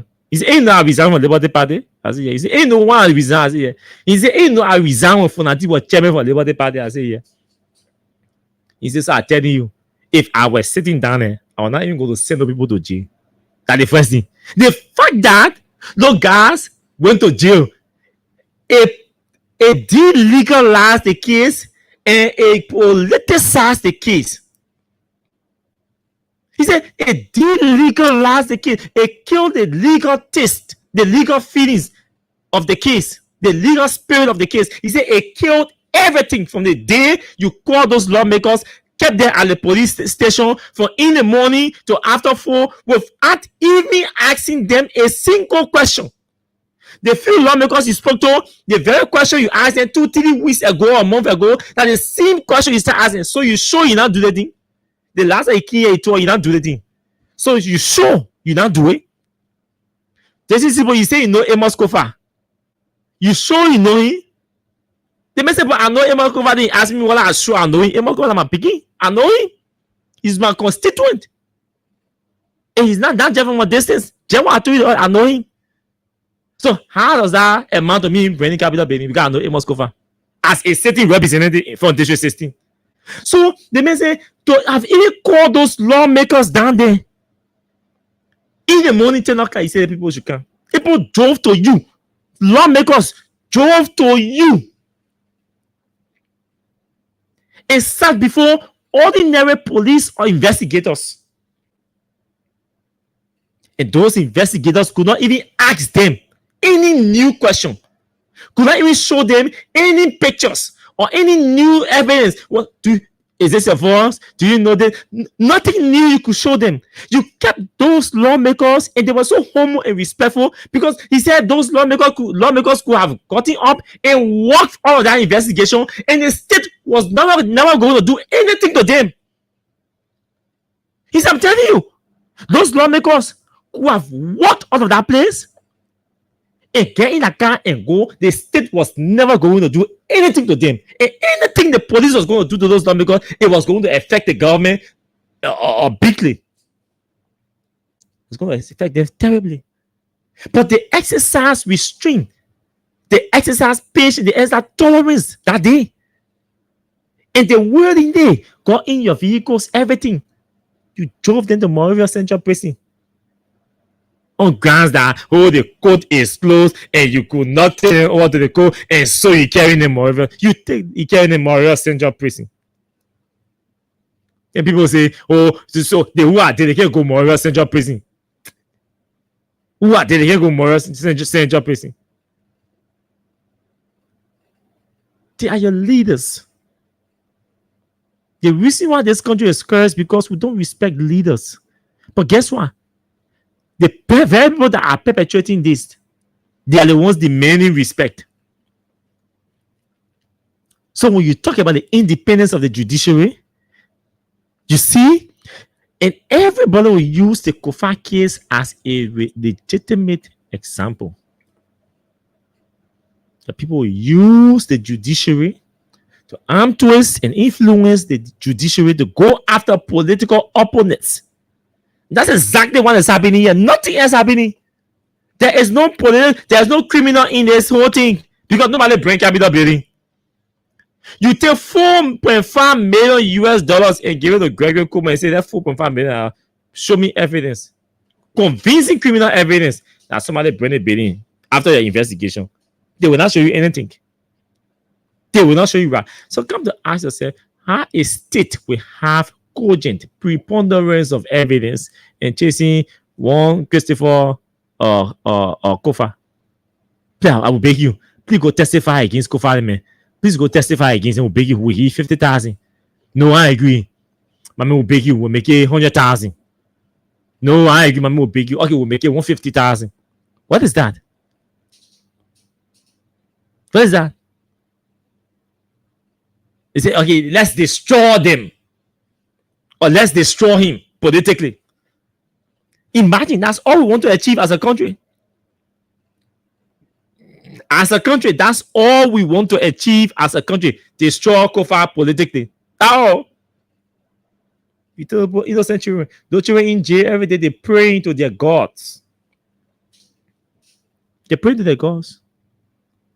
Before the case finish, yes, one big man connected to the case will get seriously sick. Watch and see. Tonight, you read my lips. Those innocent people, they are not saints. No, they're not saints. But their hearts are clear and clean. And you suffering innocent people cheering. You keeping them being inside beach to accommodate or to achieve your political your political conspiracy. They are in there swearing you. They are in there wishing your evil. Even though the Bible says to wish evil unto evil for no man. Those of us who are in that Methodist, when we're receiving our benediction, our pastor then say, peace of God be upon you, rest upon everything. We go you fall into the war, wish evil for evil unto no man, or pay evil for evil unto no man, all that kind of thing. But hey, those people are in pains. They're being denied opportunities. They're messing a lot of things. Their family, they have girlfriends and wives. Yeah. They don't have access to them. And because of their condition, their families are in pains. Their girlfriends and wives are in pains. To some extent, being harassed. And you think they're wishing you think they're looking for ice cream, they can't serve you ice cream? They're wishing your downfall. Because they consider you now as an enemy. So when we Christians go to bed, we pray for God to expose and disgrace our enemies. That's what we do. Even though the Bible says we should wish evil for evil unto no man, that's how we're going to say, hey God, please make Jim Brown to be involved in an accident. No. But when we pray, we say, God, please expose our enemies. Please expose our enemies. Please bring our enemies to shame and public disgrace.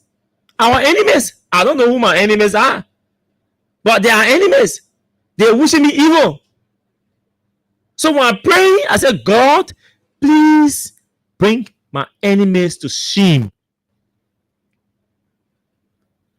Expose them to public disgrace. Those who pray and concoct evil against me should not prosper. Those of us Christians, and how we can pray? We can tell somebody and say, Jumanji, Pidejin. No. We say, we pray against our enemies. So when people perceive your action to be evil, you become a devil. And the Bible teaches us to rebuke the devil. Because only the devilish people who play concoct evils against innocent people, only because they want to damage them in the name of politics. And you say, well, those people should go to bed in the night and don't get on their knees, or when they get on their knees, they should wish you well. In the morning, that wife should get up and prepare you ice cream and go and serve you all ice cream. No, they wish you evil because you are their enemies. You are hurting their husbands. You are hurting their parents, their fathers. You are disgracing and humiliating their fathers. And when they go to bed, they will pray against you as an evil person. They have followers. The followers will join them to pray. God, please keep KAWAH safe. Please keep people safe. Please, if they are not innocent, please, Lord. And if this is political and they're only using and they're witch hunting them and things, please free them. Please protect them against evil people, against the evil plan of the government. Please protect them against the enemies. Please make their enemies to fall to their feet, to fall flat to their feet. These are prayers that people are offering for these people because they are aware that the case is political. That's what's happening.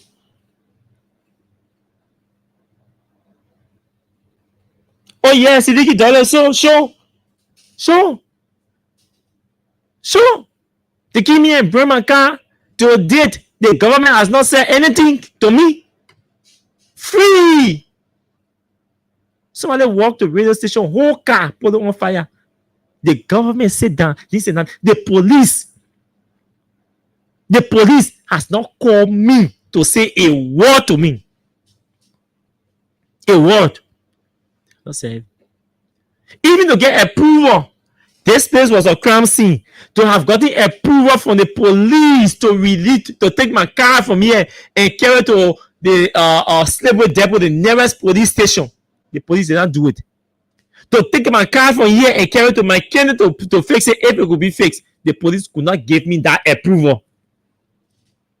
The approval. Yes, they could not give it. To the extent I got angry, I said, you know what? What is that crime scene? They're not crime scene to hell with everybody in the police and the government. I take the car, I instructed the mechanic, can't take the car care, go do anything you want to do with it. And that's how I gave that car to the mechanic. I said, anything you want to do, do it. I don't want the car, I don't need it. And that's how I gave the car to the mechanic. That's how the mechanic came, it brought battery, and took the car from here. There are items in the car, people started stealing from the car. So imagine. What do you think I should pray for people who are the what the first thing is, nobody can convince me that my car branding was not a state sponsor this action because the government refused to take action. The police refused to even hear it.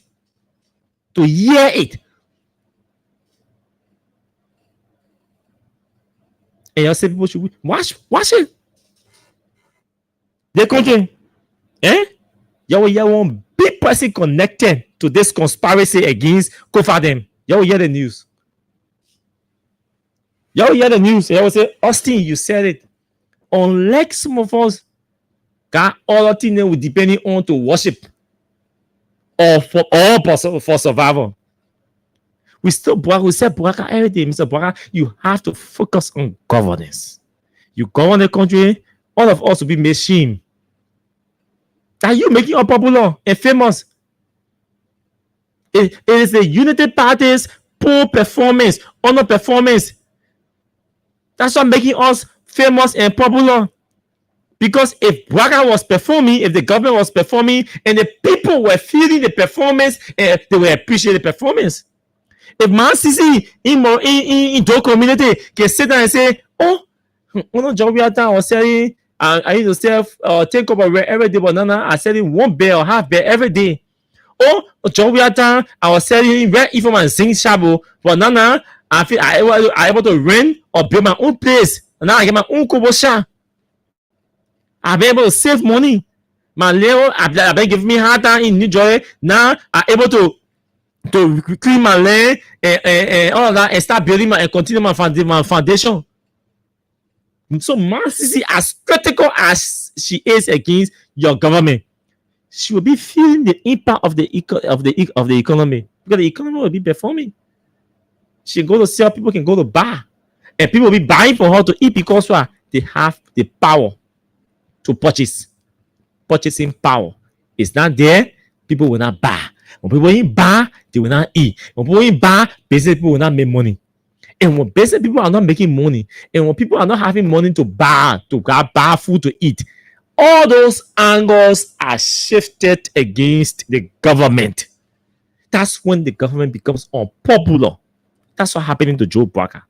Political mathematics, political calculation. That's what happening to Joe Barker. They're not calculating well politically. And the thing, governance, that intellectual thing. Nobody has intellectualized governance in his or life and war being successful. Because governance, they're not intellectual thing. You take all the PhDs and put it on one show to go talk for your government. It will not resonate. The message will not resonate because the people are living in extreme poverty.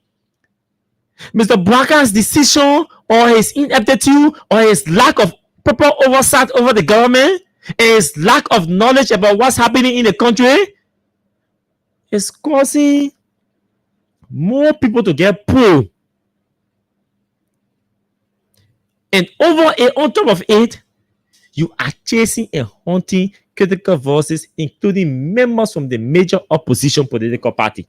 So that double angle, the people poor already, they're hungry, then you're chasing the only opposition leader. And who you think praise you or celebrate you? Only your people who you gave jobs to. And not even civil servants, but your presidential appointees. Because civil servant salaries have not been increased. You promised them. You promised to increase them. You've not increased it. They are angry. Health worker salaries have not been increased. You promised to increase it. You have not increased it. Some major teachers are protesting for that 10 months benefit. Well, I mean, do you think they're going to praise you? No. The teachers who are in the class who are on the Ministry of Education payroll, they are complaining that their salaries are low. They need increment. You say they should go to school. They want to school now. Some of them have master degrees, and you're still paying them under $500. They said no, increase our salaries, and you promise to increase your salaries. Where is it? You said CDC should not have harmonized people's salary. You promised to restore the monies that were taken from those people's salaries, civil servants. Where is it? These things are not happening. So the very UP people who were in the CDC government that voted against CDC because of these promises, they are angry, increasingly angry. So Mr. Blocker does not have a choir, a decent choir to sing for him. The only choir that Mr. Blocker has to sing for him is the choir that comprises the political appointees. That's the only choir, and they don't have decent tunes. The tunes are rusty. They're not good singers. Imagine a state infrastructure responsible to communicate or broadcast government information has been neglected. The Ministry of Information that is supposed to speak, go to state radio, speak on behalf of the government, all of radio station, independent media institution. They said no, state radio, but we're going to depend on state radio. We're going to depend on the state radio because they are not communicating anything on behalf of the government. Then I said, but you get talk shows. So what are the talk show hosts communicating? Who are the people the talk show hosts are calling? Because if I sit on a state radio, hey, I'm supposed to be verse first. The first thing is my man is supposed to be processed already that I'm sitting on state radio. And my responsibility here is to propagate, is to communicate, is to explain, is to interpret what the government is doing. So I must know what the government is doing. I must be aware of what the government is doing. I must be able to perfect what the government is doing, to perfectly communicate. To the point that the Minister of Information, who is also the board chair for LBS, will go sit down in one class. That is an admittance to failure. It means the entire government infrastructure machinery has failed it. And so they're looking for rescue somewhere. Now, the folks that are supposed to be rescuing the government by using your information machineries to propagate and communicate and interpret, explain government's policies to the people so that they will understand. But again, you don't have anything to explain. So how do you explain? You have to run to go sit in class for somebody to explain to you, or for you to explain to yourself, or for you to lecture among yourself. So you're opening lecture series. You're opening lecture series. So you're lecturing each other. Oh, I went to my own play bar, doing anything here to my own play. I went out there yesterday. I made a play. I painted the conference room. We bought new chairs. You're not supposed to buy chairs. You buy chairs. You will not sit down, so you got to buy chairs. But outside the ministry, what are you doing? Outside the entity, the public corporation, what are you doing? What are you doing? How is your work impacting the ordinary people? And people do not see it. We're talking about your external intervention, the impact of your work outside of your office. And you go sit down and lecturing. What are you doing in your office? I know AC was in your office and in conference room. I know people were in the other conference room, and you refurbish conference room. Take the conference room, and carry Grand Bassa County. Where you come from? That Pierre talking to. You bring that conference room. Then you take that conference room and carry Grand Bassa. Where he coming from? And see what people will accept the conference room. You take the picture to the video of the conference room. You carry Grand Bassa. You do the video of the conference room and carry Lofa County in Wasonga. Then the people go eat the conference room in Wasonga. Our leaders have to be serious. Like I told most of my friends, we try to depoliticize to a greater extent the conversation and focus on the bread and butter issue, because that's what exactly affects the people. The people are not interested in the politics. They're interested in the economics. That's what they're interested in. They want to know how strong is our commerce. They want to know how perfect and effective our industries are working for us. They want to know how our industries can improve or increase employment. How are we using our industries to increase employment or reduce unemployment?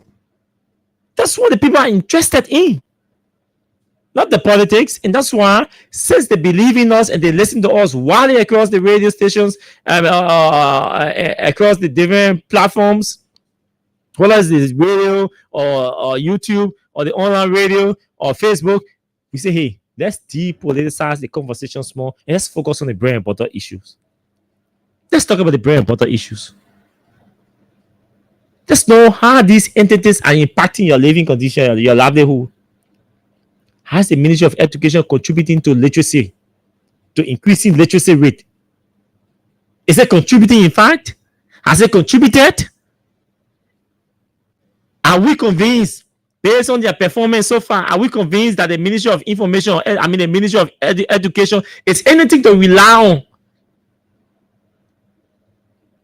Well, if we're having a conversation about increasing our literacy rate, can we rely on the Ministry of Education and say, yes, they will contribute significantly to increasing our literacy rate? These are conversations we should be having. We wait to see what Braga will do to Sekou Dougle in our port. We wait to see. 4 million of people, investors' money, and you brought and you went China, convinced the men to come here and lie and went and process criminally process, in fact, document against the very Chinese that you be infinite duping. And the man had to go by and say, hey, I'm not aware of that lawsuit. That I mean sue that man. That's Sekou Dougle. They'll go ask him. They'll go ask him. Yesterday we spoke about the 5 social sins. Eh? We spoke about yesterday.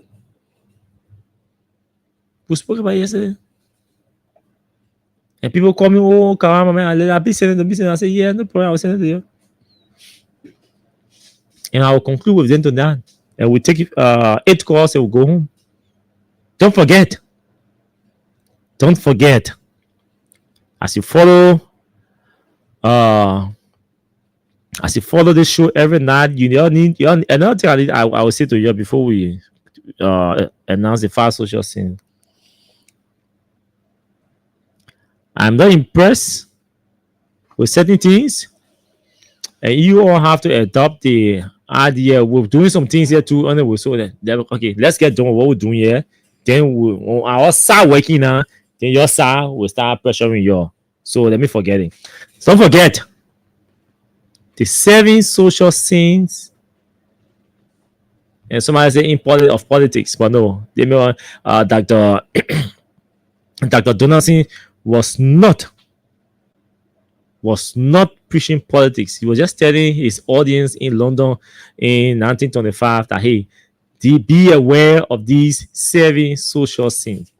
Wealth with our work, pleasure with our conscience, knowledge with our character, commerce with our morality, science without humanity, worship without sacrifice, and politics without principle.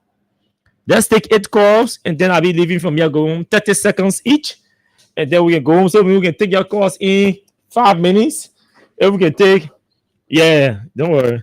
We'll take your calls. We'll take 8 calls, 30 seconds each, and then we'll go home. 0886 500 104 0776 104 104. 8 calls. We'll go home. 30 seconds. Let's hear you go straight to your point.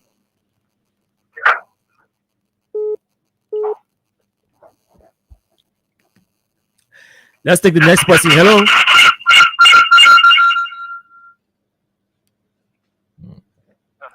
Hello. Good evening. Good evening to you. Please go ahead. 30 seconds. Yeah, quickly. This is Hussein Kew. I call Jacob's time, issue number 2. So let me use the platform and this opportunity to extend my appreciation to the government. Through the National Commission on Higher Education today is a milestone achievement of the BACA administration. some of you guys who came from the academic backgrounds, who understand why it takes to gain a degree. I know there were celebrations all over the place, and today the government have put out some of those institutions that are taking the system. Now they're doing the best for our. Thank you. 30 seconds each. Go ahead. Next caller. Let's hear you. Okay, let's see whether we can take it from this end. I think that line drop. Let me squeeze the one from here. 30 seconds each. Straight to the point. Let's hear you. Yeah, Mr. Asin, thank you very much. Our issue is about the worker are running the country in total error. Look at it happening today. I came from the middle of GSK today. That we thought that GSK so job we ourselves was 0 more to 5 years free. But hospital supplies to us today, we can't be able to GSK. We have to pay fast that we even touch it for. Very, very disappointed. Did they give you receipt? Yeah, I have the receipt. Okay. Can you send? Can you? I don't know whether you have my number. No, I don't have a number. Okay, so can you? Can you? Okay, just let me save your. Let me write your number down, and then I'll call you after the show. 207 07 07 26. Okay, I got a number. Okay, go ahead. Okay, so we'll talk to you after the show. I need that receipt from you. We need to know. As you know, people been complaining that JFK is not charging at the children's hospital, at the maternity hospital, but we've been trying to get evidence. So at least somebody is telling us that yeah, it is true that the people have been charging them. What happened here? Okay, okay, sorry. I'm sorry. Hello, Austin. Good evening to you. 30 seconds, please. Let's hear you. Yeah, thank you for giving me such a great meaning. I was asking for the recommendations on Pukat, Robert, and I told you this even for our unknown destinations. Austin, you will be, I know you will be, but you are blessed. The entire family of Freedom FM, they are blessed for the level of patriotism and nationalistic behavior you guys exhibiting. People always look upon you as a progress. But to the point, you know what I'm saying? The topic you just said, Austin, is started categorically. We are not deterred by the hooliganism. The hooliganism behavior of the guy from upper Broadway in that room. We know that definitely that Mr. Parker is not a leader. That one we not sugarcoat it. Mr. Parker is not a leader. A leader is somebody that leads and people follow in a positive direction and it benefit the people that he leading. What Mr. Parker had done, tell me what kind of progress are coming to Labrador apart from disgrace?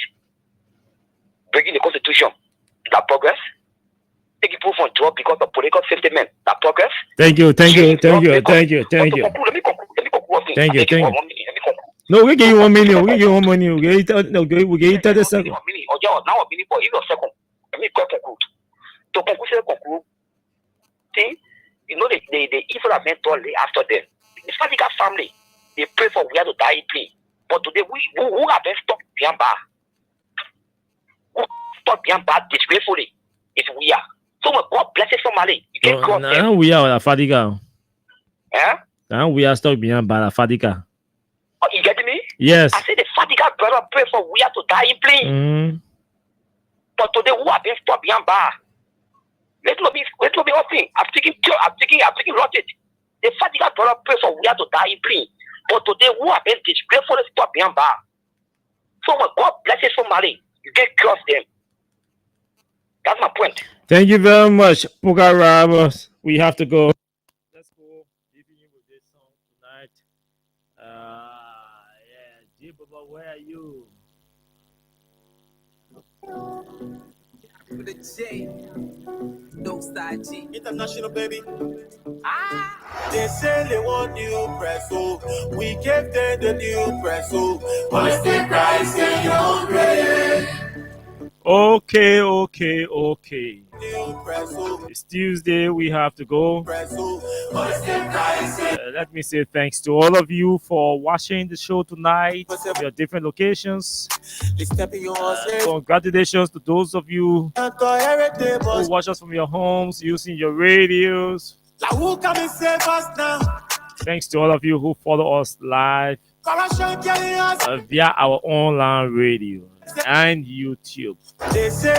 We shall be back here tomorrow by God's grace. Well, until we see tomorrow, do have yourselves blessed moments in your respective areas. My name is Austin KAWAH. We gave them the new press, so Christ, no job. Plenty